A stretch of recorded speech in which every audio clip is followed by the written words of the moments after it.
Y este aire cobró forma en los 7.700 millones de personas que somos a nivel planetario. Y entonces resulta ser que somos el mismo aire en distintas formas, pero somos el mismo aire. Esto quiere decir que estamos todos conectados, que también es un principio de la física cuántica, que establece la relación de las partículas y el enlace cuántico. Y ese enlace cuántico plantea que cuando dos partículas se entrechocan y se contactan, aunque luego se separen, van a estar siempre conectadas. En ese siempre conectadas es donde ingresa el concepto de la materia oscura, esto que preocupa a la NASA supuestamente, pero que de alguna manera ya lo tienen resuelto.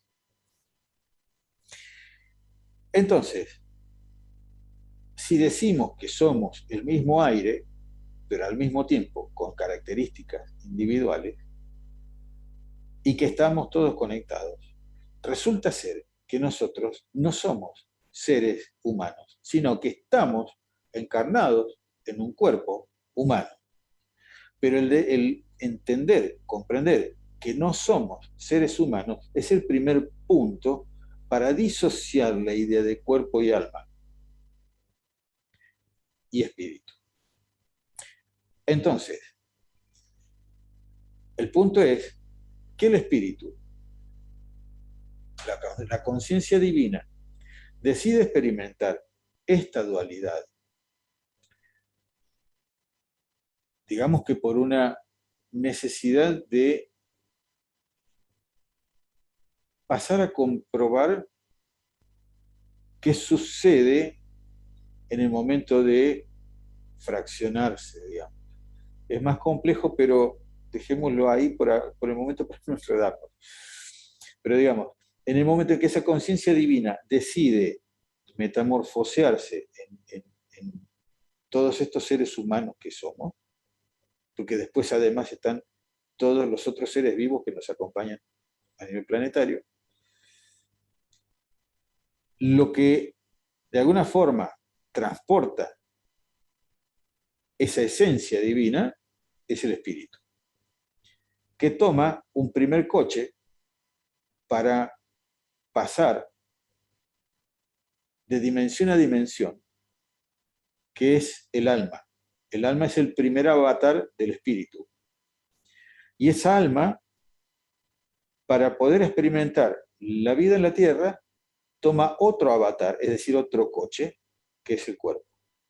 Entonces, nosotros tenemos una unidad de tres, espíritu, alma y cuerpo biológico, que conforma exactamente el envase de esa conciencia divina que está detrás de todo lo que nosotros comprendemos como vida. ¿Se entiende el razonamiento hasta acá? ¿Vamos? Sí. Bien. Esto en principio es para poder entender eh, esta desunión forzosa que debemos hacer entre cuerpo y alma. Lo que Emilio Carrillo llama el conductor y el coche. Es decir, normalmente y en la rutina de mucho tiempo con el paradigma viejo, nos hemos estado confundiendo permanentemente con el coche.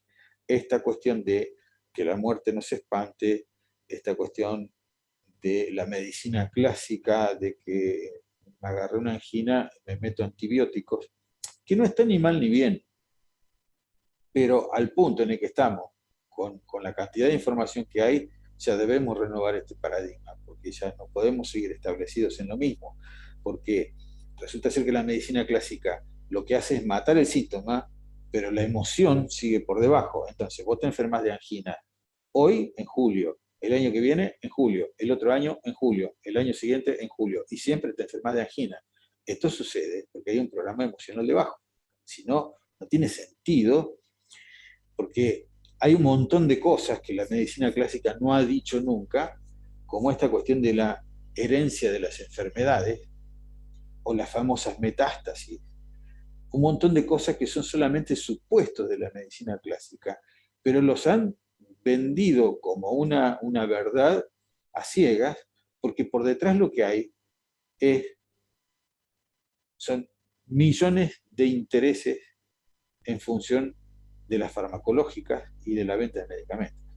Y de, obviamente, mercanciar y comerciar la salud de la población. Entonces, obligadamente tenemos que comenzar a comprender que somos conductor y coche. Y entonces, cuando morimos, lo único que sucede es una transición de pasar de una habitación a la dimensión de luz. Y lo único que hacemos es abrir una puerta que es parte de la vida y pasamos a otra etapa de la misma vida, porque lo que no muere es el alma y lo que no muere nunca es la información. Es la única razón por la cual nacemos ya adaptados, porque si no tendríamos que estar en cada encarnación, cada ser que nace tendría que estar volviendo a la era de las cavernas a descubrir el fuego. La adaptabilidad que heredamos a través de los años no es darwiniana, sino que es lamartiana, digamos. Es un concepto cooperativista, porque si fuese evolucionista, como lo que plantea Darwin, estaríamos en un problema porque nos faltan piezas intermedias por todos lados. No tenemos rastro de un montón de piezas que faltan. Pero por otro lado, lamarquiana es la otra evolución. Eh, eh, la evolución darwiniana plantea una disociación de piezas, digamos. Entonces, es como pensar que mi hígado está enojado con mi pulmón y entonces no colabora o no va a colaborar con mi próstata, y, digamos, no es así. Hay una cuestión de cooperativismo, entiéndase, entre órganos para que el organismo funcione completamente. Y esto no es más que una recreación de lo que sucede a nivel espacial. Porque por alguna razón sucede que los planetas no se chocan entre sí. Por alguna razón sucede que los satélites que giran alrededor de determinados planetas no se chocan entre sí. Entonces, esto no puede ser por ninguna otra razón que no sea una razón de comunicación cooperativa, digamos, entendámosla de esta forma, para entender esta cuestión del cuerpo. Ahora, vamos a compartir esto que yo tengo aquí. Esperen que lo encuentre dónde está. El power que les decía. Acá.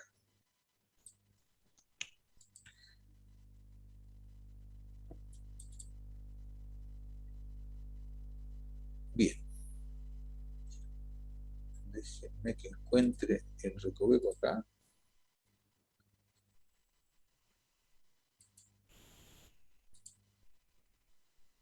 Ustedes ahí están viendo la pantalla. Sí. Esperen, a ver qué es lo que están moviendo.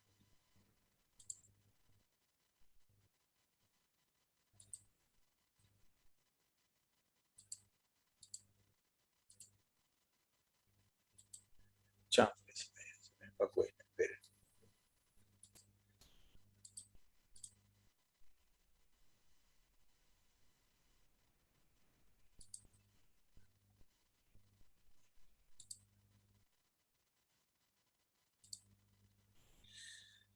A ver.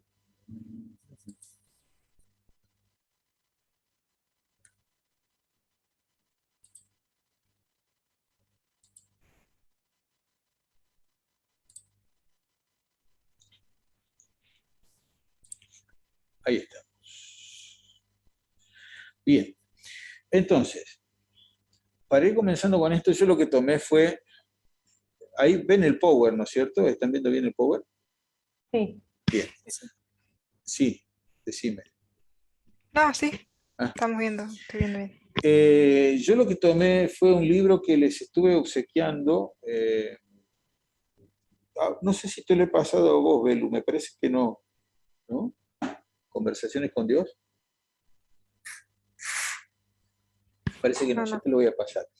Este es un libro que está agotado y por esa razón lo comparto porque es maravilloso el contenido que tiene casi el mismo peso y tiene la misma dirección que tiene un curso de milagros. Un curso de milagros también es maravilloso y de hecho cada tanto me respaldo y me refugio en esa lectura. Pero este libro es un poco más ágil y la historia de este libro es maravillosa. Hay una película también que la he redespachado, que es el antes del autor, de Donald Walsh, eh, de, acerca de cómo llegó a escribir el libro. Puntualmente lo que surge ahí es un diálogo con Dios. Y cuando digo Dios, ustedes pónganle el nombre que quieran, porque yo no digamos, es la forma más rápida de nombrar. Llamémosle universo, conciencia divina, Buda, pongan el nombre que quieran. No sé si vos, Maga, pudiste hojearlo el libro este. Sí, lo empecé a leer, muy lindo. De hecho, me anoté algunas cosas que Bien. me parecían súper interesantes. Bueno, acá, esto es una de los primeros párrafos, porque Walsh en algún momento comienza a hablar con Dios y comienza a decirle, bueno, ¿cómo es esta cuestión de que estás hablando conmigo a través del papel, ¿no? Entonces, bueno, él plantea esto, digamos que es Dios el que dice esto, la cuestión no es a quién hablo, sino quién me escucha. Y esto es fundamental. ¿Por qué razón? Porque si hay algo que es necesario entender para entender en qué consiste esto del camino de las emociones, es poder, primero esto que decíamos, ¿no? Desidentificarnos con el coche, pero por el otro lado entender y aceptar que estamos conectados con esa otra macroconciencia, que es la parte más difícil porque son años de arquetipos en el que nos metieron a fuerza de inyección y de educación católica ortodoxa de que Dios estaba en nosotros, pero el único que perdona es Dios. O sea, una cosa así como de que Dios está sentado en un satélite por ahí, gozando de cómo sufrimos, y que, digamos, hay que negociar con Dios. Hay que negociar, establecer algunos comercios como para que el tipo se sienta satisfecho, vea que nos portamos bien, que hacemos buena letra y a lo mejor se le reblandece un poco el corazón y nos da algún premio de vez en cuando. Y entonces concretamente en este libro lo que plantea Dios es eso, es decir, es un planteo de que permanentemente nos está hablando y estamos en contacto con él. Pero cometemos el grave error de despreciar fundamentalmente la experiencia, que es precisamente a través de cómo nos habla. Y entonces preferimos caer en lo que otros han dicho sobre él, porque la cosa ya está digerida, está masticada. Entonces repetimos como loros lo que otros han dicho. Este es un punto fundamental. Si quieres saber hasta qué punto algo es cierto, presta atención a lo que siente. Y yo les puedo decir que esto, yo en lo personal, yo lo pude comprobar cuando comencé la capacitación en constelaciones. ¿Por qué razón? Porque logré contactarme con el cuerpo y entonces comprobé que un montón de cosas que yo percibía y que me parecía que eran mucha película mía, en realidad terminaban siendo ciertas porque tenía la persona titular del campo ahí enfrente. Entonces es cuando uno comienza a darse cuenta que lo que está percibiendo existe y es real. Pero está muy fácil aplicarlo para los demás, pero a la hora en que lo tenés que aplicar para vos, ahí es donde comenzamos a hacer agua. Y entonces nos ponemos dudas, nos ponemos programas, decimos, no, esto no puede ser que yo esté percibiendo esto, debe ser fantasía. Siempre lo pasamos al terreno de la ciencia ficción a lo que percibimos. Y resulta ser que es la información más genuina que tenemos. Porque hay una información que es para que tengan en cuenta en todo esto que es, tenemos tres cerebros a nivel orgánico. El primero es el estómago, que es el que percibe el primer cachetazo. El segundo, más genuino, es el corazón, que tiene 20.000 neuronas. Y el tercero, el que arruina y complica todo, es este, que tiene millones de neuronas.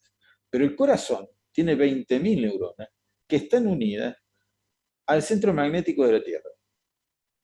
Por lo tanto, si de conexiones se trata, el único que tiene la posta y tiene la versión precisa de lo que está pasando en nuestro campo es este. Y es precisamente el que escuchamos en forma secundaria. Pero el corazón es el que bate todas las respuestas. Por eso, además, se plantea esto en el libro, de que si quieres saber hasta qué punto algo es cierto, presta atención a lo que sientes.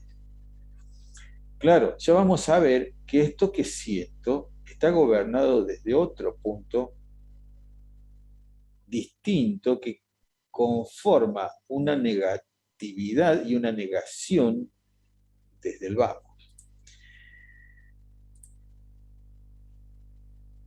¿Qué es esto? El decir que queréis una cosa sirve para producir esa experiencia concreta, la carencia en vuestra realidad. Y este es uno de los principios, si bien nos estamos yendo a otro tema, pero estamos dando toda esta vuelta para llegar al núcleo inicial, que es el tema de las emociones, que ya vamos a llegar. Pero tenemos que ver esto para entender cómo es que las emociones producen lo que producen. Este principio de carencia es la primera duda que tenemos sobre nosotros mismos. Y acá es donde nos asentamos siempre para poner en duda y para enjuiciar lo que estamos sintiendo. Y esta es la primera gran razón por la cual todo aquello que sentimos que es verdadero y que es genuino, a la hora de aplicarlo, se nos desarma. Porque partimos siempre de la carencia en el momento en que pedimos. Es decir, cuando yo digo, necesito trabajar, el universo lo que está entendiendo es que quiero una necesidad. No que quiero trabajar, sino que quiero una necesidad. Entonces, ¿qué me reproduce el universo? Necesidades. ¿Por qué? Porque estoy partiendo de la idea inicial, que es que no tengo eso que estoy pidiendo. Por lo tanto, lo que estoy reproduciendo es la carencia. Esto es el nudo más complicado para entender, para incorporar, no para entender. Desde lo racional lo entendemos, pero incorporar esto en el principio de abundancia es fatal. Te podés pasar un buen rato experimentando con vos mismo hasta que lográs engancharlo y decís,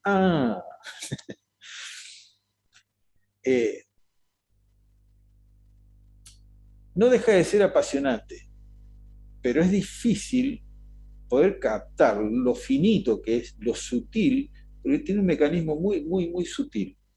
Ya lo vamos a ver después aplicado de pronto en síntomas, pero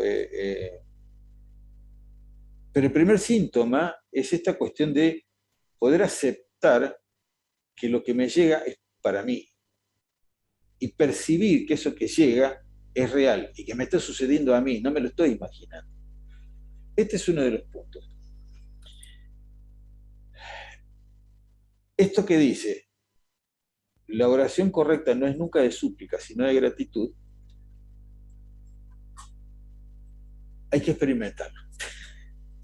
Hay que experimentarlo porque en el taller anterior, que al final tuvo un montón de dilataciones, que habla acerca de la inversión del pensamiento, yo tomo esto, porque en resumidas cuentas, ¿a qué le llamo yo la inversión de pensamiento? Por un lado, entender esto que compartimos en sesiones con ustedes, que es el hecho de que no es un síntoma, sino que es un programa. Perfecto. Ese es un primer grado de inversión, podríamos decir. Pero hay una inversión fundamental que hay que producir, que es bastante compleja, que lleva 2 etapas como mínimo, hasta donde yo las tengo hasta donde le he podido desarmar y transformarlo en algo traducible, palpable, simple de entender. Por lo menos simple de entender. Después de aplicarlo, hay que experimentarlo. Y es lo siguiente. Lo primero que sucede para poder invertir el pensamiento es que hay que hacer una polarización. Es decir, no puedo invertir sin una polarización. Pero con una polarización solamente no bastaría porque estoy haciendo un complemento. Es decir, yin y yang. Esta sería la primera polarización. Pero no salgo de acá. Entonces, sigo en la dualidad y entonces, por poner un ejemplo práctico, hago una sesión de biodecodificación para que me biodecodifiquen, calmo el síntoma que tengo, me voy a mi casa y cuando me vuelvo a sentir mal, vuelvo al biodecodificador para que me biodecodifique. Esta es la primera diferencia que hay entre biodecodificación y bioneuroemoción. ¿Qué es lo que plantea la bioneuroemoción? Que yo les decía hoy temprano, está bien planteada por parte de Corberán. La bioneuroemoción plantea aplicar un cambio de vida para que no vuelva a suceder esto, porque si no seguimos atados en la rueda de la dualidad. Es decir, cambiamos de médico, ya no voy al médico clínico para que me dé el antibiótico para la angina, me voy al biodecodificador para que me biodecodifique, pero quedo en la ruedita como el hámster.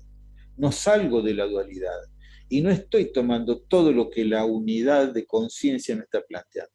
Me quedo en esto. Hice una polarización. Perfecto. Es como cambiar del médico clínico al homeópata. Sí, cambié, pero ahí nomás, o sea, en vez de andar caminando, ando en patines, pero no estoy rompiendo con todo lo otro y no estoy aprovechando todo este cúmulo de información que hay de ti, del otro lado. ¿Dónde surge la inversión real? Una vez que polaricé y que entendí que mi angina en realidad es una gran bronca que me tragué y no dije, no traduje nunca. Y una vez que encuentro la llave de salida de ese programa, lo próximo que debo hacer es anticiparme, hacer un salto en el tiempo y pasarme al punto en el que esto ya no me sucede más. Ahora, resulta ser que este salto que hago en el tiempo está hecho sobre una cantidad de sucesos y de cosas que todavía no ocurrieron. Es decir, en el tiempo biológico, coordenada espacio-tiempo, yo estoy en este tiempo viviendo el día 1, el día 2, el día 3, el día 4. Después que me curé la angina, me la desprogramó el biodecodificador. Maravilloso, estoy fenómeno. Ahora hacia adelante, ¿cómo hago para que esto no me vuelva a suceder y yo no tenga que ir al biodecodificador nuevamente? Tengo que hacer una anticipación.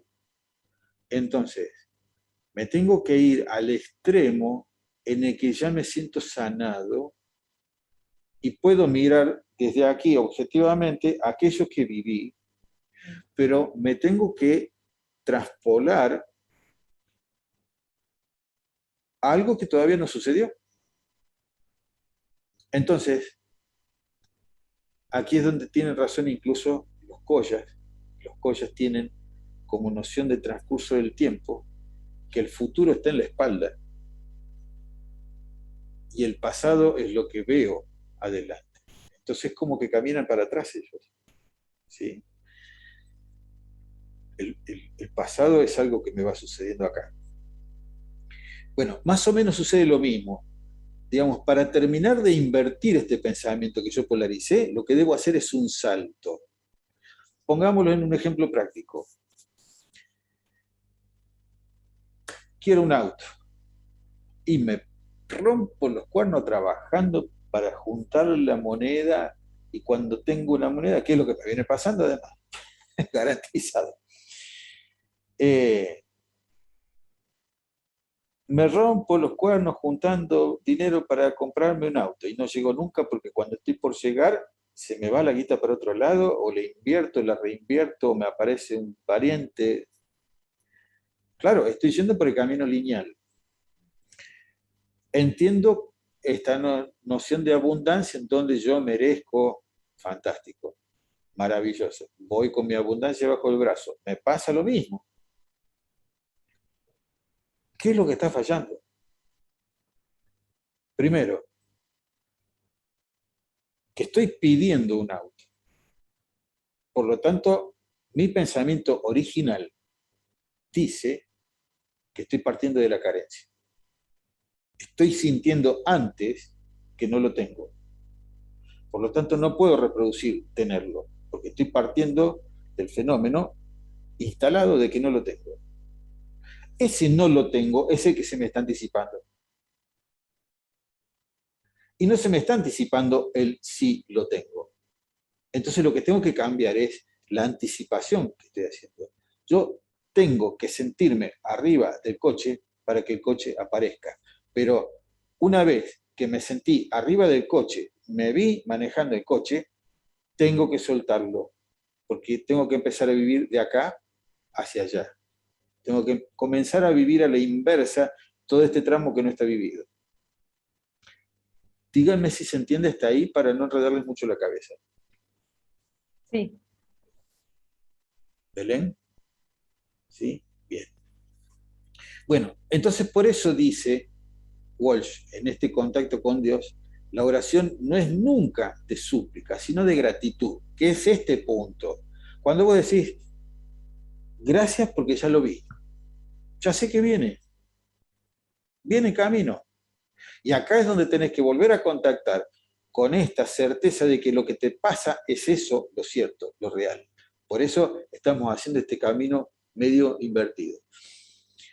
Acá es donde uno debe estar completamente seguro de lo que le está pasando y que eso que le está sucediendo es exactamente eso lo que va a ocurrir. Como cuando te acostás a dormir y sabes que te vas a levantar horario, por ejemplo. ¿Se entiende? Bien.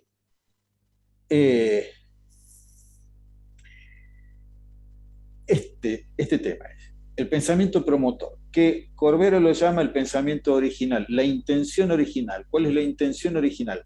¿Qué es lo que toma posteriormente, o mucho tiempo atrás, la Iglesia? Cuando habla de pecado original, ¿por qué habla de pecado original? Porque la Iglesia necesita un reglamento de sometimiento, ¿sí? Entonces, necesito hacerte sentir manchado para que vos sigas obedeciendo mi dogma.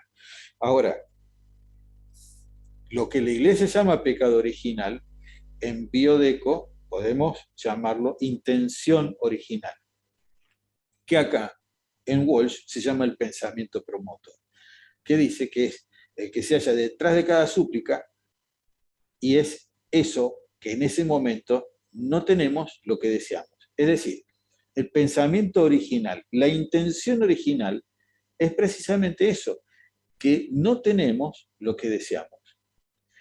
Y es además una premisa que va a contrapelo de la naturaleza. Porque si observamos la naturaleza, en la naturaleza todo es abundante. Lo que consideramos bueno como lo que consideramos mal. Es decir, los pantanos son abundantes, las plantas con espinas son abundantes, las flores son abundantes, las abejas son abundantes, todo es abundante.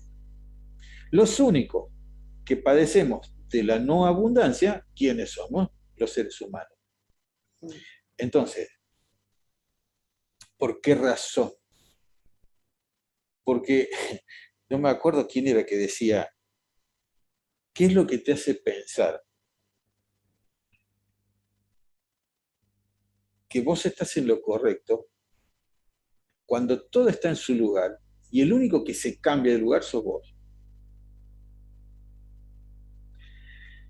Es este pensamiento promotor, que es el que nos lleva a entender que, primero, que somos especiales, que Dios no nos tiene en cuenta, que para que nos tenga en cuenta tenemos que tener una relación especial con Dios, que alguien tiene el teléfono rojo de Dios y que tenemos que establecer una suerte de mer- de mercancía como moneda corriente para negociar con Dios. Es decir, tenemos un Dios absolutamente humanizado, y repito, cuando digo Dios, digo conciencia, digo universo, digo el nombre que quiera, pero resulta ser que a ese Dios lo tenemos tan humanizado que termina siendo un par nuestro en competencia con los que Él creó, que somos nosotros. Ahora, no nos hemos animado a comenzar a divinizarnos nosotros para dejar de humanizar a Dios. Siempre ese camino es el más difícil, porque claro, sucede esto que le pasaba a este poeta sufí del siglo IV, es decir, inmediatamente te vas a encontrar con alguien que te dice, ah, sí que vos sos Dios,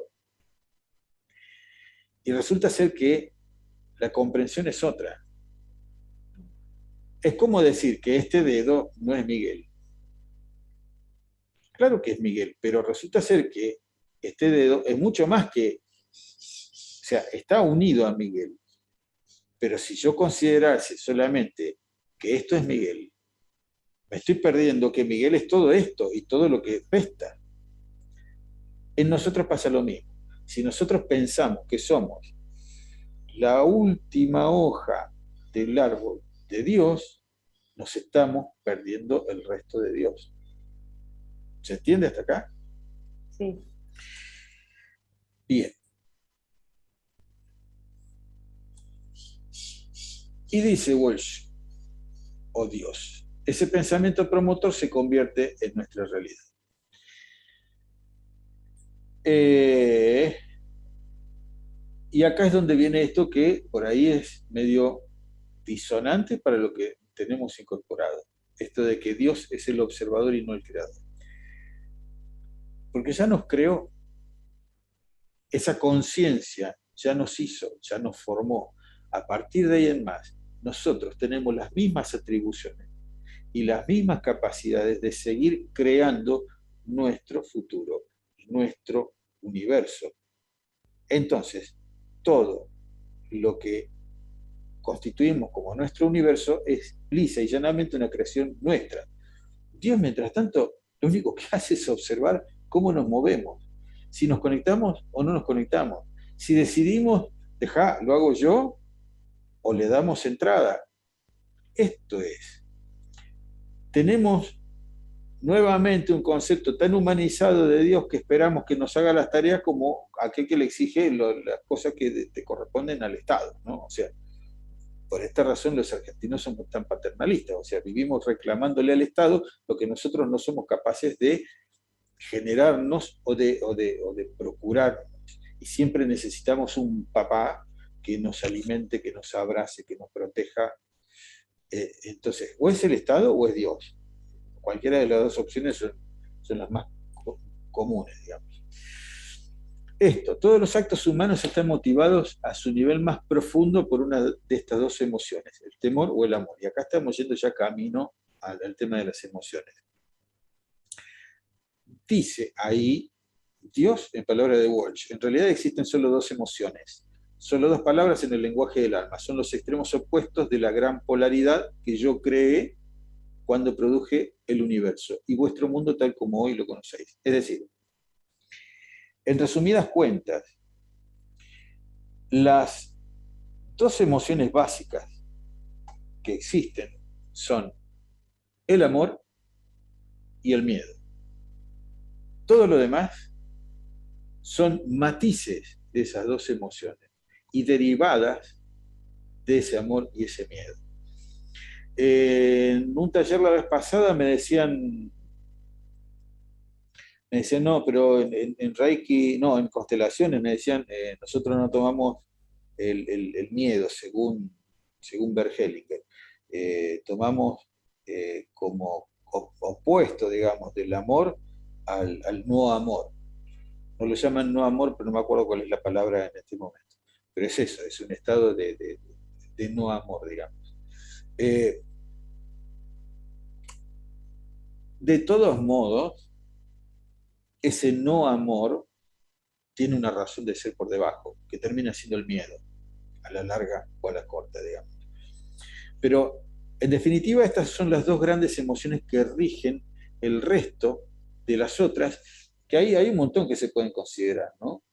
Eh, a ver si me salté una, me parece que me salté una diapositiva acá.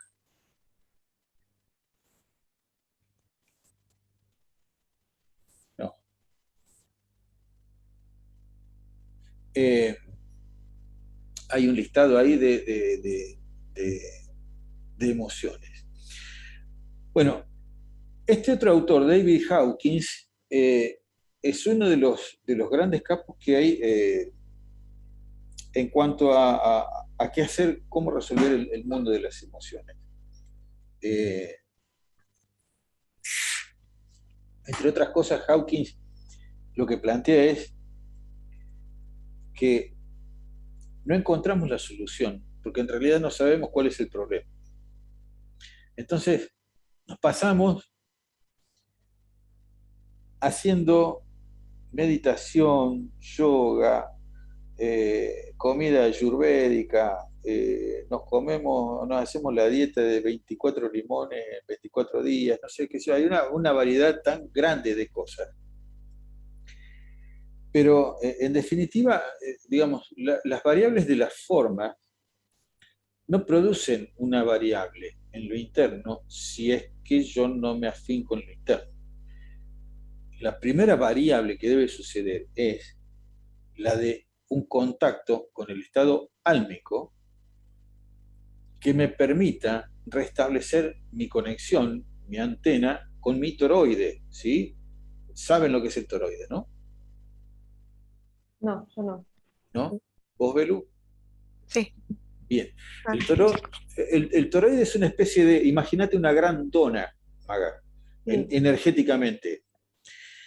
Digamos, el campo nuestro es una especie de una gran dona energética que tiene su centro en el chakra coronario y la base en el chakra coxígeo. Entonces, ahí se establece ese eje que está en conexión directa con la energía universal, pasa la totalidad de los chakras, que son 7, deberíamos estar con los chakras alineados, esto es lo que dice el manual, para que esa energía circule libremente, y entonces circula en este sentido desde el universo hacia la Tierra y establece esa especie de gran dona en circulación permanente, pero digamos es un gran anillo, es una gran rosquita energética, digamos.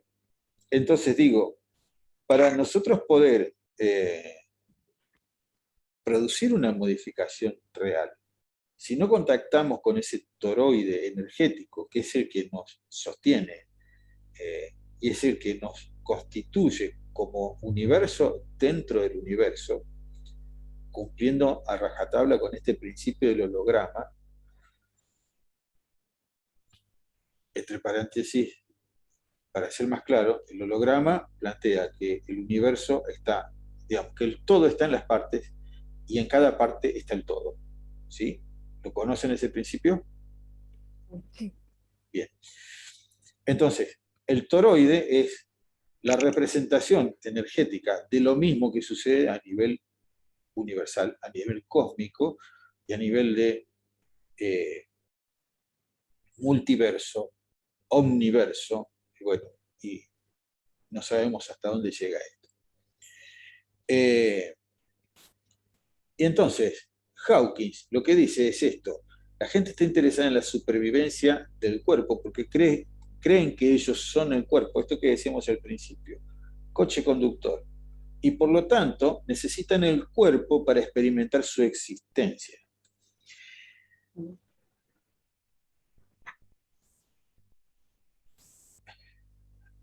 Acá viene una definición que es herencia, la tomé prestada, le dije ayer a Berito Beade que se la tomaba prestada, estoy en un taller de astrología, que después me dijo, confesó Vero que no es de ella, pero es maravilloso. Que dice que un sentimiento es una emoción más un pensamiento. Me pareció bellísima la definición, para entender, porque muchas veces se confunde sentimiento con la emoción. Son cosas distintas. Pero el pensamiento tiene una característica fundadora, creativa, sobre todo esto que consideramos la realidad, que en principio es solamente la naturaleza, digamos, es lo único que el pensamiento no puede crear. Puesto en palabras de Krishnamurti, el pensamiento tiene otra condición, que es, digamos, intentar establecer el conocimiento, pero resulta ser que nunca llega a ser el conocimiento total, porque el conocimiento parte digamos, del pensamiento promotor de la ignorancia. Entonces, prácticamente no llega nunca el conocimiento a constituirse, porque siempre está partiendo de la ignorancia, que es su gran pensamiento promotor, digamos, su gran intención original, tomando esto que decíamos antes. Y acá es donde viene esto de las emociones primarias. Esta es una calificación un poco arbitraria. Yo en algunas cosas no coincido, pero está bueno verlo. La alegría, el enfado, el miedo, la tristeza, sorpresa, el asco, la confianza y el interés. Digamos, podemos pasarnos mucho rato clasificando emociones como para ver si nos coincide o no. Yo dentro de las primarias sí, obviamente acepto el miedo, pero la primera que me falta ahí es el amor, que acá lo tienen como, no sé si están las secundarias, no, está dentro de los sentimientos que producen las emociones primarias. Por eso les digo, es bastante relativo, qué sé yo, pero bueno, valga el ejemplo como para ver que hay diversas formas de considerar las emociones dentro de lo que más me resuena, eh, pero sí que sirva como para diferenciar qué es una emoción y qué es un sentimiento, ¿no? Eh, Tomando esta definición anterior, que un sentimiento es una emoción con un pensamiento, y ahora vamos a ver por qué. Cualquier psicología que sea estudiada revela que la meta humana primaria, la que suspende todas las demás, es la supervivencia. Esto es lo que plantea Hawkins. Es decir, para Hawkins, el objetivo final de todas las emociones, o sea, de todo el planteo que uno se hace sobre las emociones, sigue siendo el objetivo arcaico de la supervivencia. Sea cual fuere la emoción y sea cual fuese el nivel de complejidad en el que lo tenemos puesto. Vamos a ver ahora a qué se refiere esto, no me quiero adelantar. Pero agéndense esto, digamos. Esto que termina siendo en el final un planteo muy complejo porque nos conecta con la divinidad.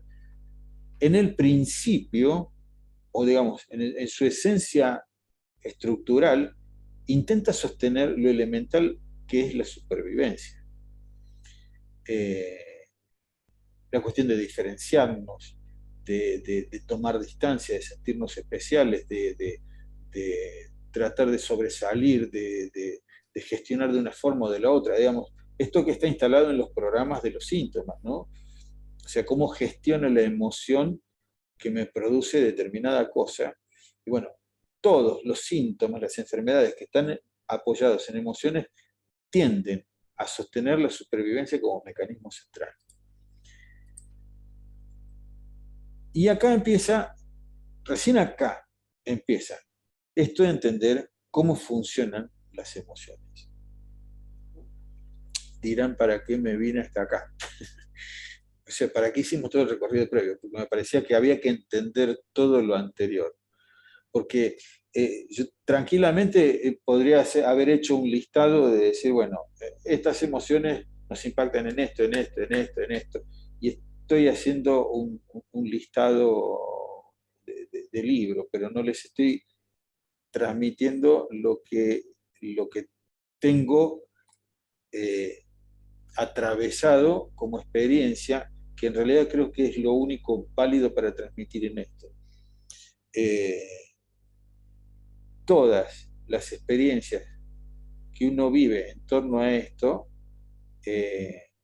son el único material posible de ser transmitido, porque todo lo demás está en libros, está en apuntes, está en videos, en conferencias. Yo lo único que les puedo transmitir es lo que tengo vivenciado, porque de la forma en que lo tengo vivenciado yo, por más que le haya pasado lo mismo al que tenía al lado, él lo tiene vivenciado de otra forma. Entonces, si en algún momento les puede resultar útil esto, tal vez les pueda resultar útil en cuanto a ver la forma en que alguien lo tiene visto al menos, para poder encontrar algunos reflejos de decir, bueno, sí, esto me suena, aquello no, pero lo demás es una cuestión de contenido académico. Ahora, acá sí viene un trayecto más técnico, digamos. Y acá incluso yo me remito tiempo atrás a lo que planteaba Pichon Rivière. O sea, me voy a la psicología social. Pichon Rivière planteaba en un esquema cónico cómo es esto de la subjetividad y la objetividad. Sin saberlo se estaba acercando mucho a todo esto, o tal vez lo sabía, no sé. Él plantea un esquema cónico en el que en la punta del cono, digamos, es un cono invertido. Aquí debajo yo tengo mi mundo subjetivo que se conecta con la realidad objetiva en un sistema de espiral. Entonces, yo parto de mi subjetividad con mi mundo en espiral. En esa espiral intervienen una serie de vectores de fuerzas y contrafuerzas. Objetivo, mi mundo subjetivo contra la realidad, veo cómo calzan las piezas o no calzan, tomo la prueba del mundo real, o lo que llamamos real, y me vuelvo a sumergir en mi subjetividad. Y así, incesantemente, subjetivo, objetivo, contrasto, vuelvo a mi subjetividad. Bien. Esto es lo que sucede con las emociones, puesto en un esquema distinto. Resulta ser que esa realidad contra la que yo contrasto mi subjetividad es la que me produce determinadas emociones. ¿Esas emociones a dónde van? Van a impactar directamente en mi sistema de creencias, y ese sistema de creencias lo que va a hacer es taquigrafiar esa emoción en el pensamiento. Entonces, puesto más atrás, tenemos la conciencia divina, las conciencias divinas que somos nosotros por separado, pero de alguna manera extendidos.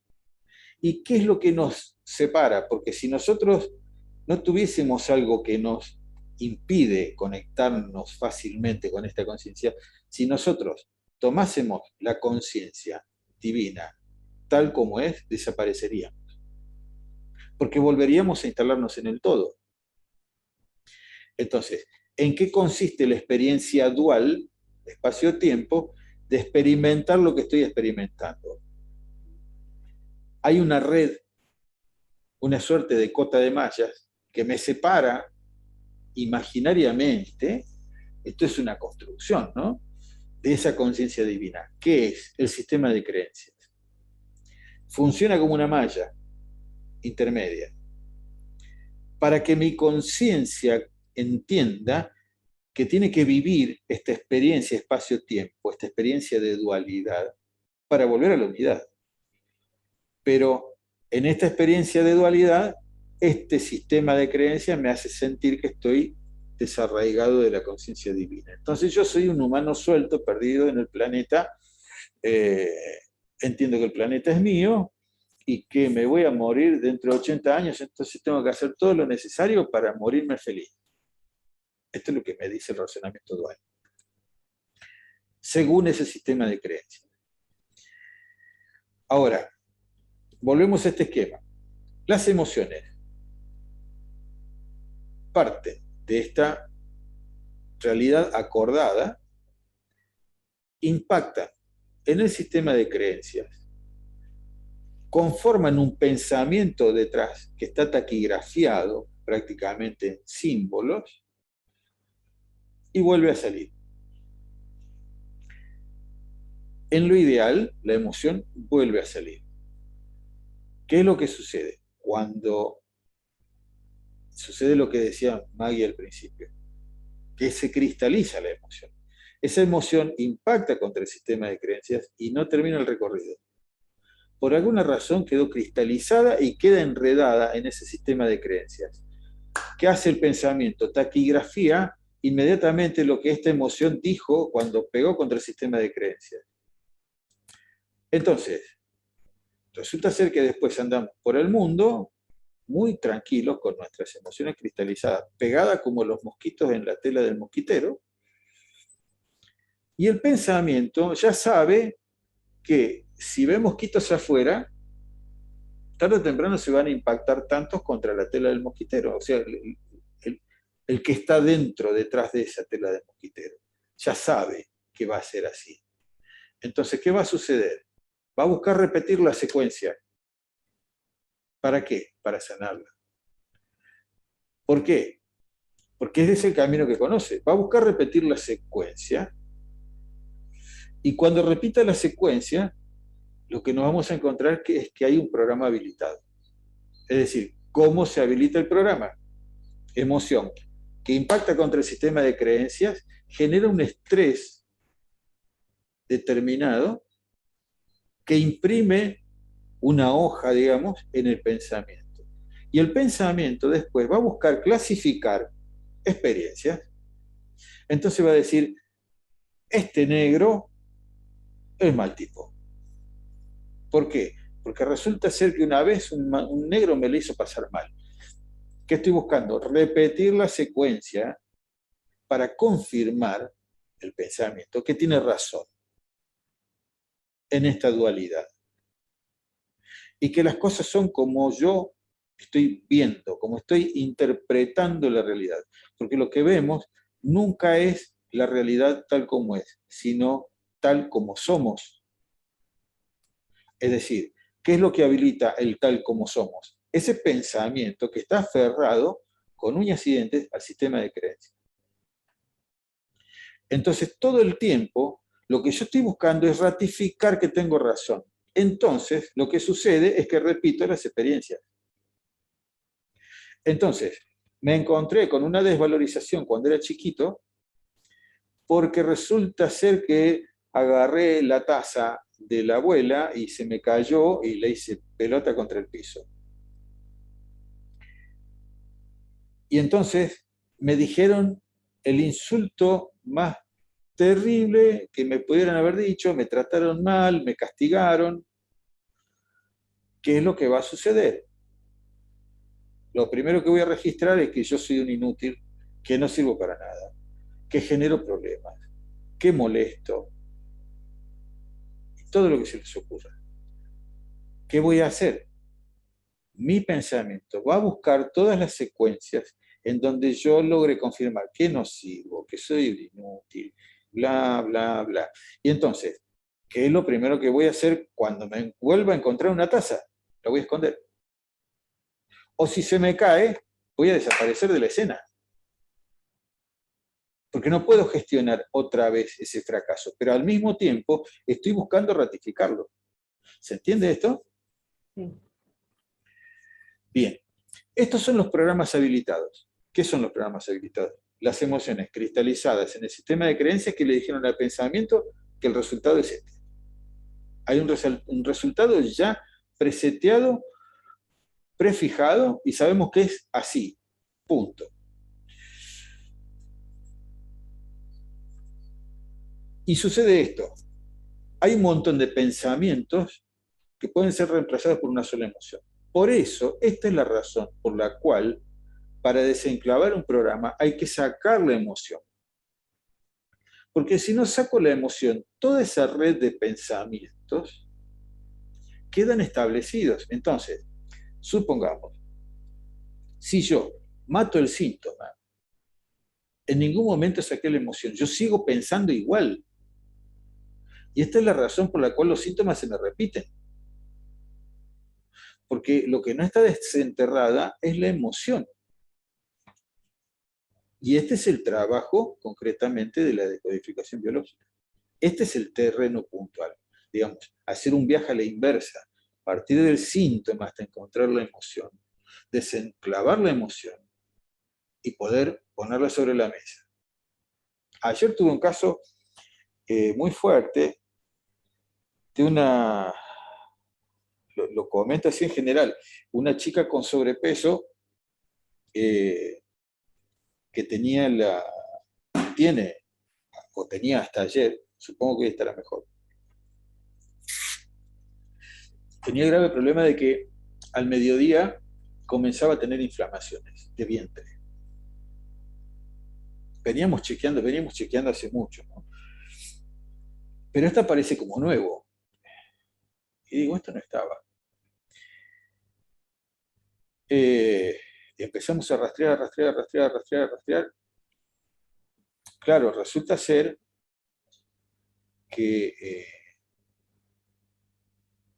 hace un tiempo, hace unos años, su hermano, por causas X, cae imputado de algo que no había hecho, de un delito menor, pero que no había sido él.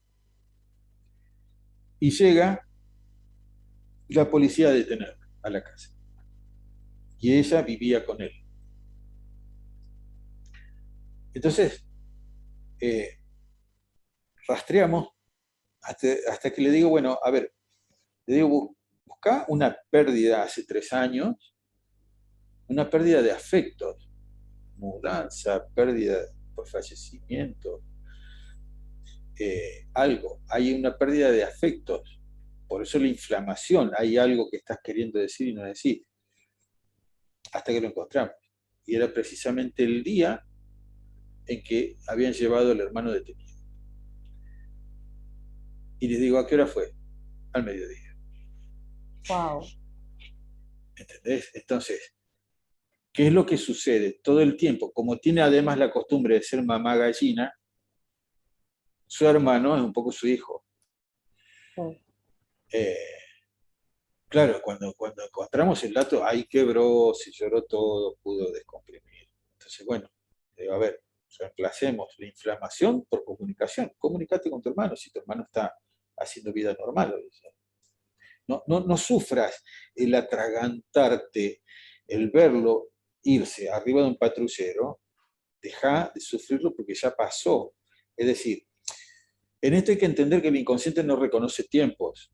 A niveles, la coordenada esta bendita de la dualidad de espacio-tiempo a nivel cósmico no existe. Esto es un problema humano que nos hemos propuesto nosotros para ponernos cada vez más trabas y más dificultades para ir superando niveles en función de una amplificación de conciencia, que ya vamos a ver que no es elevación de conciencia, no hay a dónde elevar nada, es un problema de amplificación.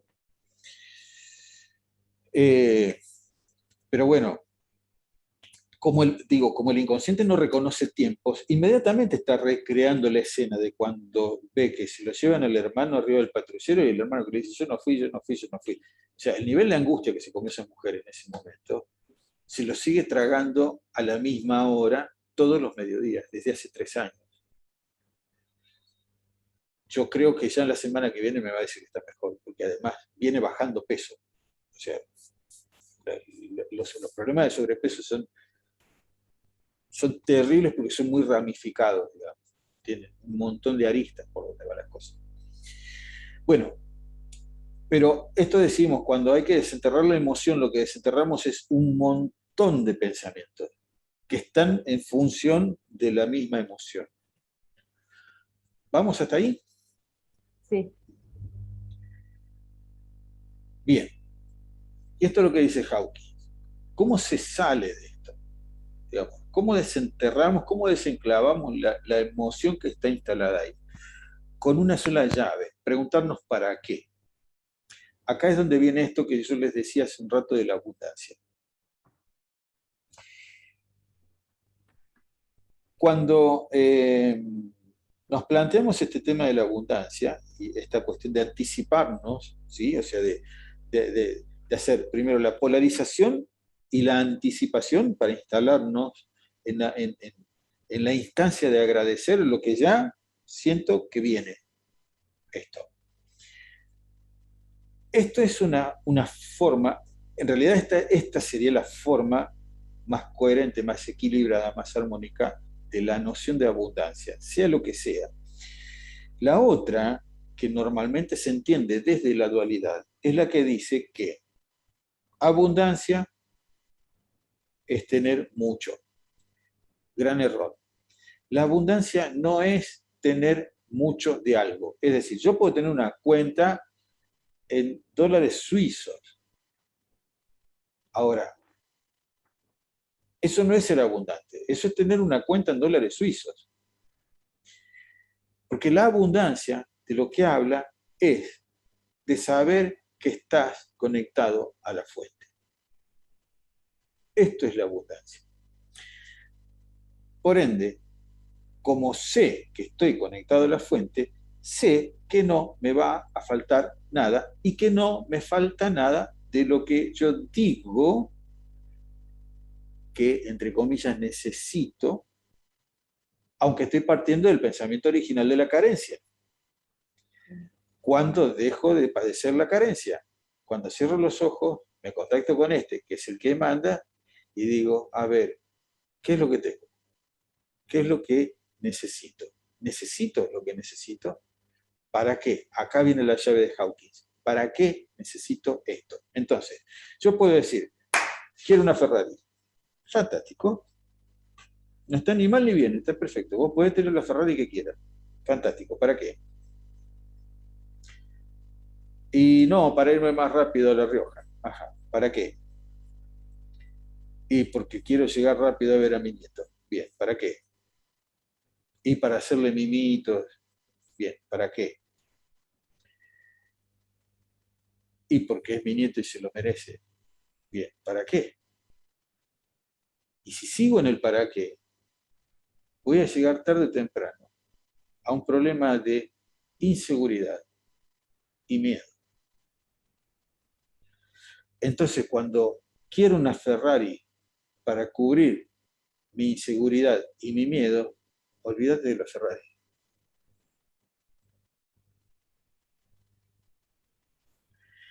Porque no necesitas la Ferrari. En todo caso, lo que querés es un abrazo de tu nieto o de tu hija. Todo lo demás es puro cuento. Por eso la llave para salir de los programas es el para qué y no el por qué ni el cómo. Porque tanto el por qué como el cómo vuelven a instalar el problema de tiempo. Acá es donde retomamos a Krishnamurti. Cuando el pensamiento crea el tiempo psicológico, lo crea para justificar su pereza. Es decir, cuando yo digo, por ejemplo, me planteo la avaricia y digo, no, yo voy a dejar de ser avaro. Yo eh, voy a lograr soltar esta avaricia. O no tomemos la avaricia, tomemos algo más común y más simple, cigarrillo. Yo voy a dejar de fumar. De acá al mes que viene voy a dejar de fumar. Mentira. Lo que estoy haciendo es darme tiempo para seguir en lo mismo. Por eso yo había colgado un estado que decía algo así como, no sé si lo tengo por ahí todavía, eh, que lo único que existe es la acción frente a la conciencia. No hay tiempo psicológico para dejar de hacer lo que quiero dejar de hacer. Lo dejo de hacer cuando tomo conciencia. Por eso la única pastilla que se toma en biodecodificación es conciencia. Cuando vos tomás conciencia, automáticamente lo ves y lo integrás y lo desarmás. Todo lo demás que se genera son resistencias del mismo programa y del mismo ego. Pero cuando vos das con la emoción clave, se desarticula. Todos los conflictos se disuelven cuando uno viaja de turista al conflicto, para mirarlo, observarlo y volver. Y ahí es cuando se diluye, en ese sistema de creencias. ¿Vamos hasta ahí? Sí. Bien. Estoy yendo como para terminar y que después podamos charlar de las dudas que les vayan quedando, ¿sí? Esto es otra cosa que dice Hawkins. No hay otra meta más que la de superar el miedo y alcanzar la felicidad. Esto está muy claro. Las emociones están conectadas con lo que creemos que va a garantizar nuestra supervivencia, ¿sí? Caso de la cuenta de dólares suizos o la Ferrari. Concepto de Bioshock. Acá vienen otra... Pero déjenme ver la hora. Estamos bien. Vamos a tratar de terminar rapidito esto para que podamos charlar. ¿Alguna vez charlé con ustedes el tema de Bioshock? ¿Con vos, Belu? ¿Con vos, Maga? No, no recuerdo al menos. Sí, yo tampoco me acuerdo. Bien. Esto es el principio, la base de cómo se conforman fundamentalmente las alergias, pero de todos modos, todas las emociones producen un bioshock. Digamos, cuando la emoción impacta en el sistema de creencias, produce precisamente eso, un bioshock. Que yo acá me olvidé de enumerar las características, pero son 4, anótenlas si quieren. El bioshock es un fenómeno, un evento que sucede cuando se produce un evento en forma imprevista, es vivido a solas, está vivido en carácter de tragedia o de drama y tiene una resolución que no es satisfactoria.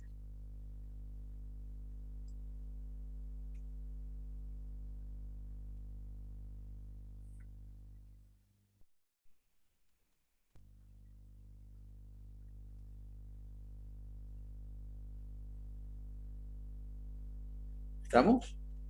Sí. Bien.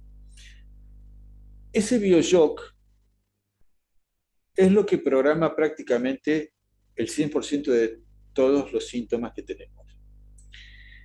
Pero fundamentalmente se considera el momento de desprogramar las alergias. Todas las alergias están conformadas con esas características, con esos 4 elementos. Es un evento supresivo, vivido a solas, o, digamos, aunque no estén a solas alrededor, ustedes lo tienen que resolver a solas.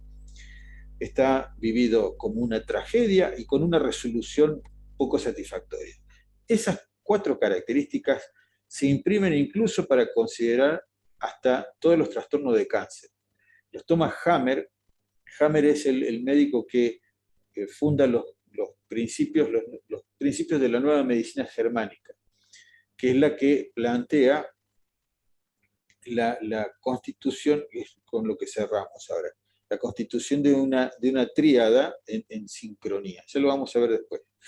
Pero, digamos, el bioshock es la base común a prácticamente todos los síntomas y luego todas las enfermedades. Son esas 4 características. Ahora, ese bioshock se impacta en el cuerpo y en el self, que se le llama en psicología. El self es el ser, ¿sí? Para hablar de una unidad biológica y psicológica, hablamos de self. Y ese self se puede considerar, según Christian Fleche, que es el otro gran constructor de la decodificación biológica, se puede considerar como una biodiana, digamos, un gran blanco, donde la emoción hace centro en determinados niveles, que son estos.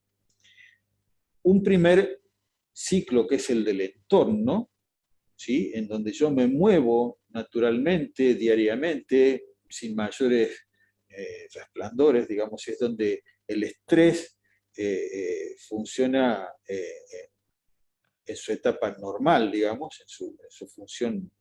Digamos, el cuerpo tiene tres funcionamientos y cinco actitudes.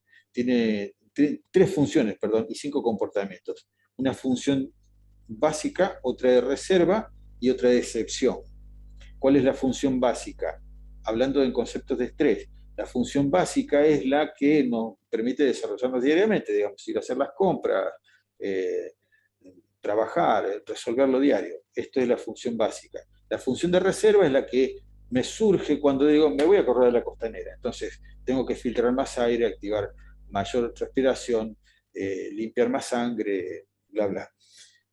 La función de excepción es la que me surge cuando de pronto me encuentro con algo imprevisto, como que me corra un perro. Entonces tengo que correr y agitar mucho más todo el sistema para que responda. Ahora, en la función de excepción puedo tener dos posibilidades: que el cuerpo funcione en un estrés de exceso o de defecto. Y acá es donde se consideran prácticamente muchas de las enfermedades. Digamos, por ejemplo, todas las cuestiones tumorales son una función de un estrés puesto en función de excepción, pero por exceso. Entonces, ¿qué hay? Por ejemplo, en los tumores de pecho o en los tumores de testículos, hay una superpoblación de células para reemplazar aquello que perdí. En el caso de las mujeres, cuando surgen tumores en las mamas, en los pechos, lo que estoy reemplazando es el bebé que perdí, aunque sea simbólico, aunque haya perdido una mascota, pero hay un bebé, un hijo que perdí. Entonces, la mujer genera un tumor en la mama o el hombre genera un tumor en el testículo. Entonces, esa función de reserva entra en un exceso, ¿sí? No de reserva, de excepción, entra en una actitud de exceso. Cuando entra en defecto, por ejemplo, produce una leucemia, cuando de pronto desaparecen los glóbulos rojos porque se han ido a fortalecer el sistema óseo que sufrió antes una desvalorización. Genéricamente son esas las funciones, digamos, como para que se entienda.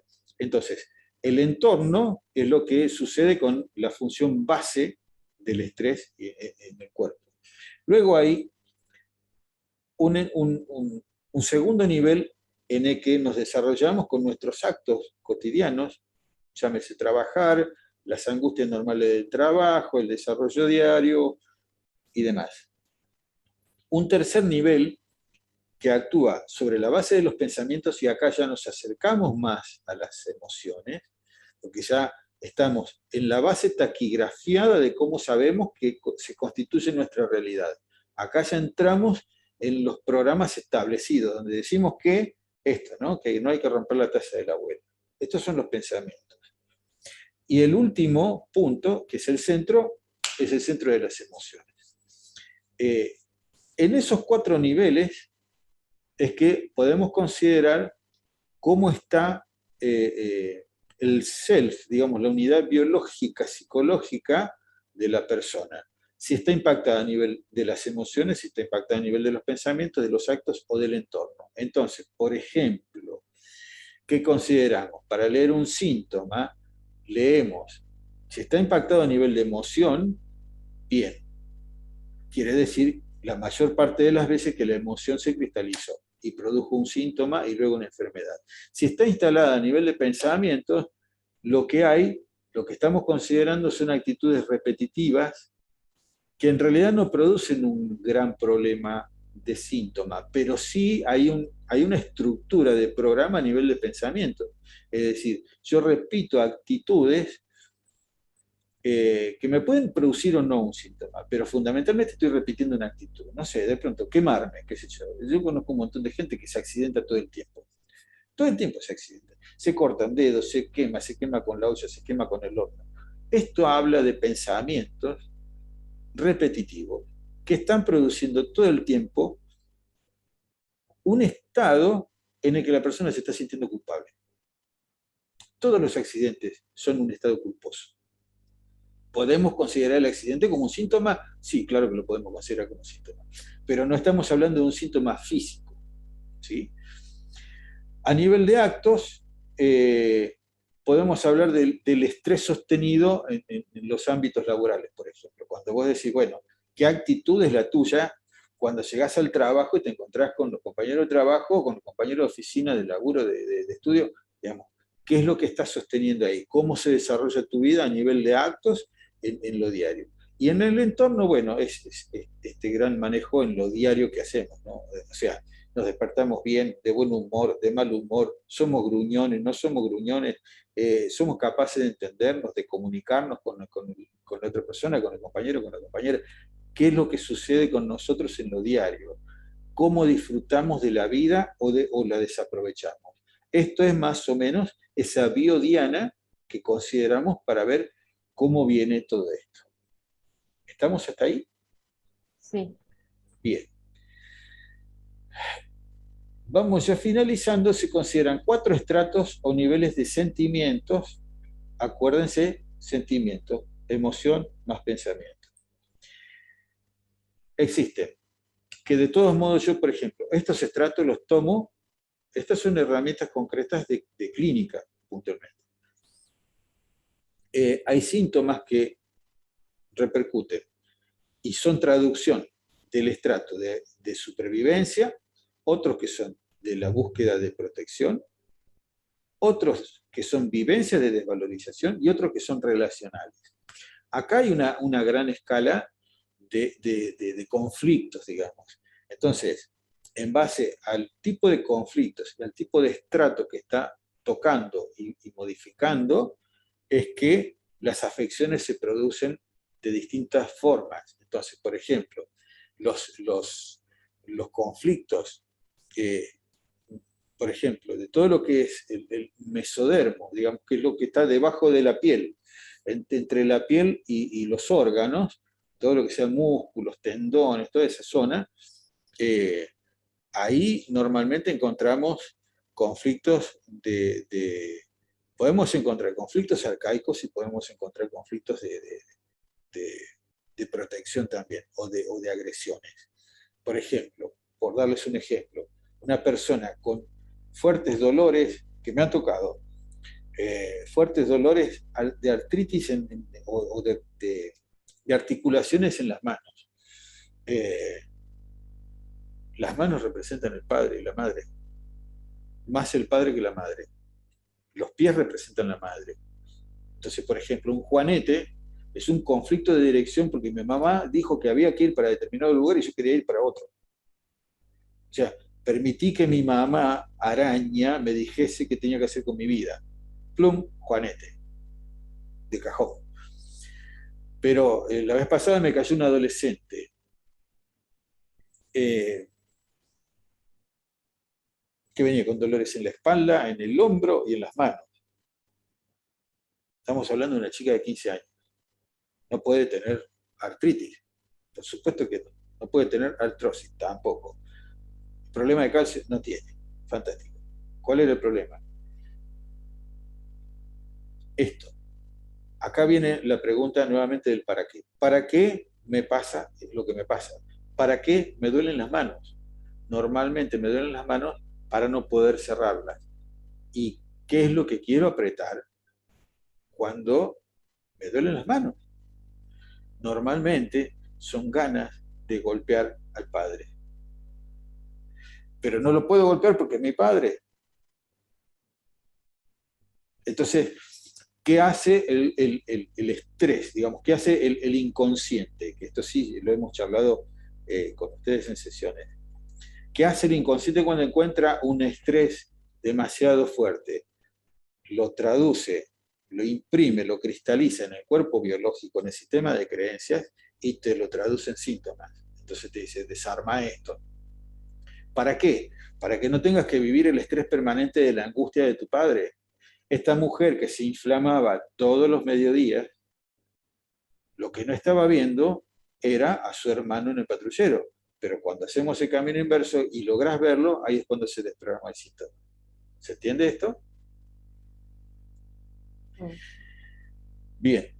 Estos son los estratos o niveles de sentimientos en los que se van manejando determinados síntomas. Después, entonces, el trabajo consiste en desarmar y decir, bueno, hasta dónde está llegando este síntoma, cuáles son los estratos que está afectando, y según el estrato que está afectando, cuáles son las complicaciones, digamos, orgánicas que se pueden reproducir en base a esto.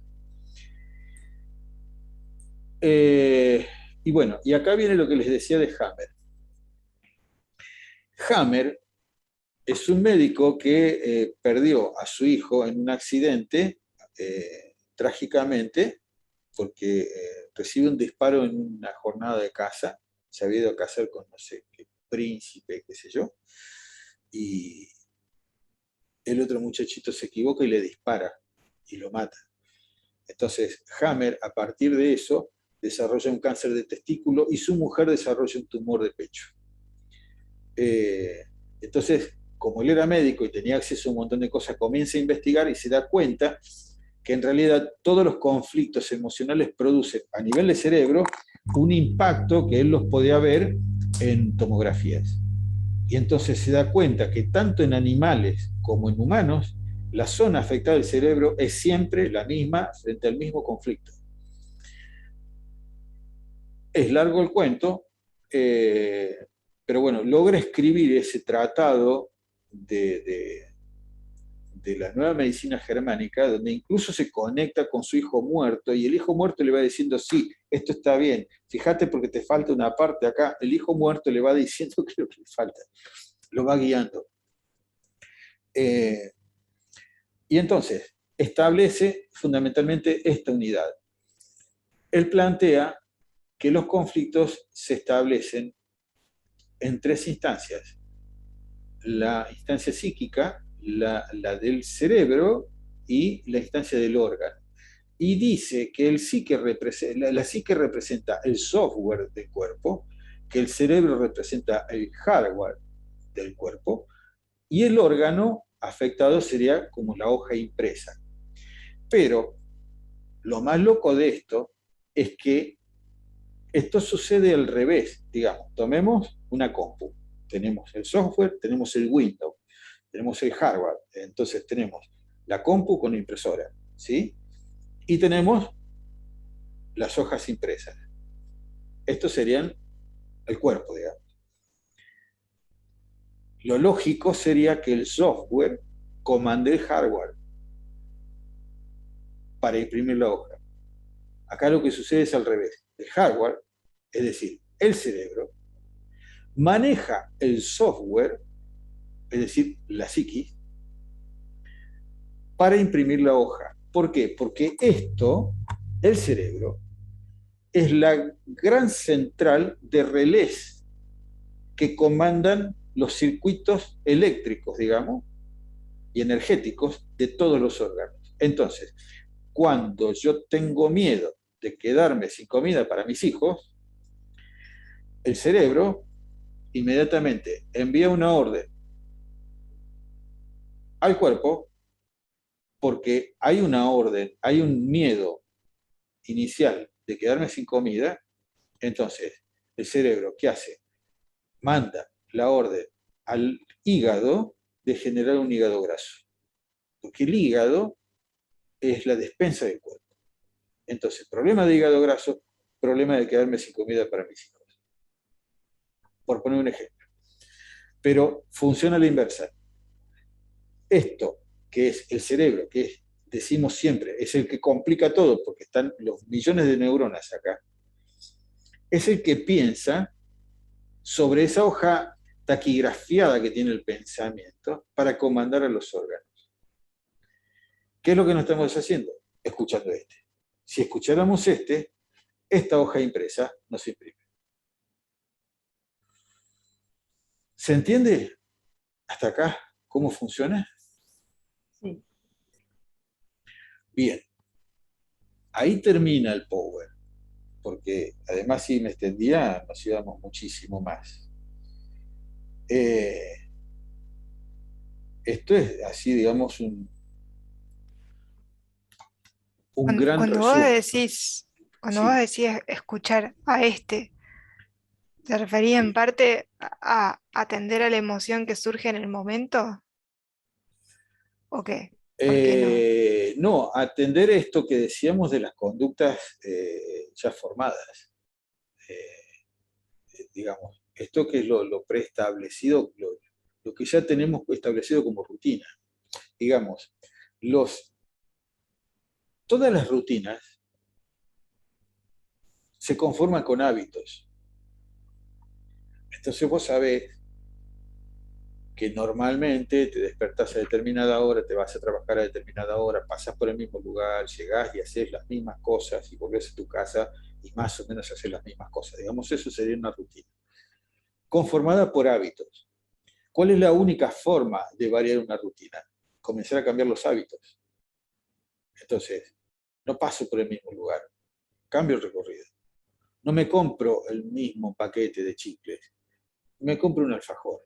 Esto, digamos, ir introduciendo pequeños hábitos para ir rompiendo y desgranando las rutinas, para que la cuestión no sea siempre el mismo circuito de lo que ya conozco como preestablecido. Esto puesto en forma simbólica, ¿sí? Porque si yo sé que todos los viernes voy a salir a tomar vodka con los amigotes para que me reviente el hígado, bueno, como te explico que hay que variar el hábito, ¿no? O sea, para que esto no se siga produciendo. A eso, a las conductas ya establecidas, a las cuales uno sigue acudiendo en forma automática. Digamos, vos haces clic, clic y habilitaste el programa y vas siempre hacia el mismo lugar. Y siempre te sucede lo mismo. Entonces, la emoción que está instalada sosteniendo eso no cambia nunca. Siempre estás sintiendo lo mismo. ¿Se entiende? O no sé si te estoy contestando bien. Sí, sí. O sea, sí te comprendo. Igual lo veo un poco, o sea, en nuestra vida diaria, en nuestra rutina, de repente se van despertando estos programas, o sea, se van despertando la conciencia, ¿no? O sea, es como que uno, de repente algo le empieza a picar, por así decirlo. Sí, Entonces a eso es como que el corazón dice, che, mirá, veamos este programa. Y uno no lo escucha, o como que se hace el tonto y te empiezan, a eso te referís, como que el corazón te va dando las... claro, uno va teniendo rastros, uno va teniendo rastros. Eh, Antes de seguir con esto, le cierro en esto. Esto es fundamental, esto que dice ahí Hammer, que estas tres instancias, sí, que cerebro y órgano, suceden en el mismo momento, son sincrónicas, sucede todo al mismo tiempo. O sea, en el mismo tiempo activaste el hardware, el software y se imprimió la hoja. Todo sucede en el mismo momento. Acá es donde viene lo complicado de desterrar los hábitos. ¿Me explico? Vamos a cerrar esto así, pongo la pantalla con, con ustedes. Eh, no sé si te estoy contestando, Belu. ¿Sí? Sí, sí. Lo que pasa es que además vos contempla que, por ejemplo, en tu caso puntual, vos ya despertaste a una forma nueva de vivir. Vos ya estás produciendo modificaciones. Hay un montón de gente que no lo hizo y sigue anestesiada en la misma recta y se sigue preguntando las mismas cosas. ¿Sí? Por más que de pronto hay gente que a lo mejor vaya a hacer psicoanálisis, pero digamos, no resuelve, no rompe el muro para pasar al otro lado y comenzar a gestar otra cosa distinta. Hay un montón de gente que todavía está adormecida.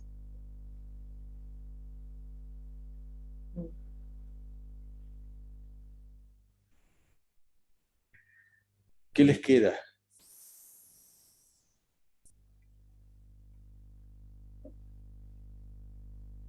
¿De qué preguntas? Sí, de duda, cosas para charlar. No, Eh, creo que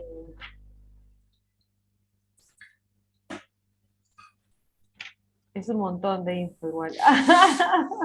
Es como, bueno. Sí, sí, sí, sí, es mucha información.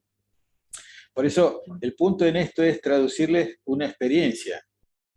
Sí. Traducirlo académico en tan poco tiempo es imposible materialmente. Sí dar, digamos, las pautas fundamentales sobre las que se mueven los síntomas, para entender que el cambio de pensamiento es una herramienta, no es una... Ya prácticamente deja de ser una alternativa, ya es una herramienta que hay que adoptar, porque este paradigma nuevo eh, está caminando, está sucediendo. No hay, ya no hay más tiempo para el tiempo. Es decir, si quieren tomar como reflejo la pandemia, tomemos como reflejo la pandemia. Hasta ahí, hasta el principio del año pasado, es como que veníamos con un changüí de decir, bueno, qué sé yo, y capaz que podamos ir a aprender natación un rato, más o menos, vos nadás, y más o menos, bueno, se terminó el tiempo. Ahora está, digamos, el universo al borde de la pileta, te agarra los pelos y te dice, bueno, anda a nadar, y nada como sepas, qué sé yo. No aprendiste a nadar en todo este tiempo, bueno, aprende ahora. Aprenderás a los manotazos, tragando agua, como sea, pero ahora es tiempo de nadar. Ya no hay tiempo, pero el tiempo, porque el paradigma ya cambió. Y están sucediendo los cambios que están sucediendo, y se está despertando la cantidad de gente que se está despertando, porque esto sigue evolucionando. Esto no se detiene. Yo la vez pasada, no me acuerdo a quién, a alguien le hice la advertencia o la vengo haciendo ya con varias personas. Y les vengo diciendo, tengan en cuenta que esto es un cambio que cuando se pone en marcha ya no para. Es decir, cuando vos accedes a hacer una consulta por decodificación y empezás a replantearte tu vida, esto es la punta del iceberg. Una vez que comenzaste esto, es porque ya venís despertando. Pero caes en una consulta por decodificación por un montón de razones que ya es como que te tocaron la campana 25 veces y ya te dijeron, listo, a la pileta, y te tiraron a la pileta y empezaste a nadar. A partir de acá, todo comienza a cambiar. O sea, ya la conciencia de unidad comienza a ser la herramienta por excelencia. Debe quedar atrás la conciencia de dualidad. Y hay que comenzar a tomar las herramientas de la conciencia de unidad porque no hay más tiempo. No hay más tiempo.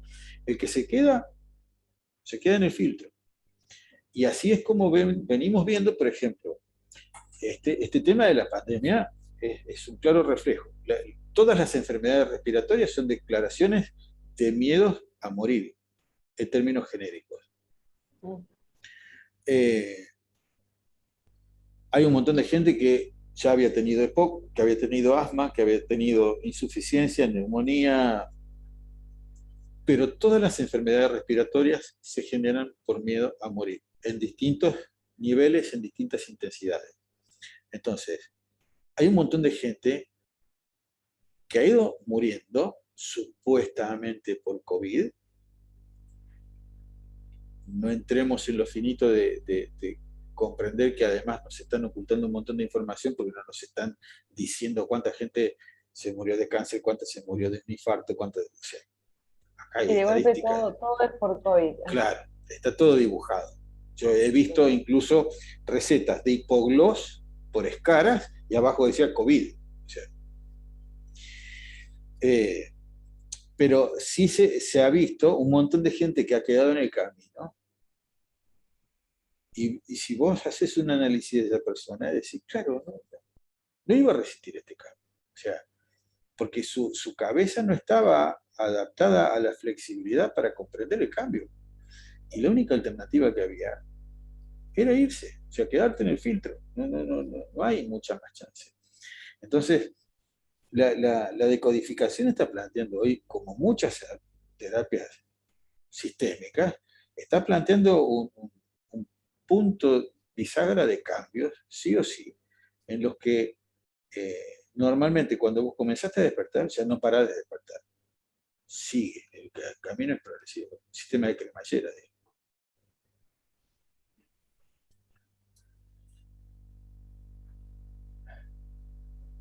¿Qué más?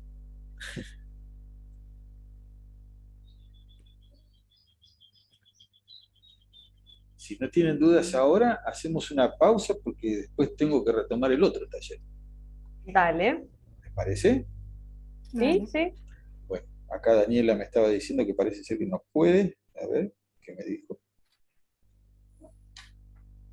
No, no va a poder hoy. Bueno, bueno, hagamos una pausa, tomemos aire, calentemos los mates y demás cuestiones y 18:30 largamos con el otro.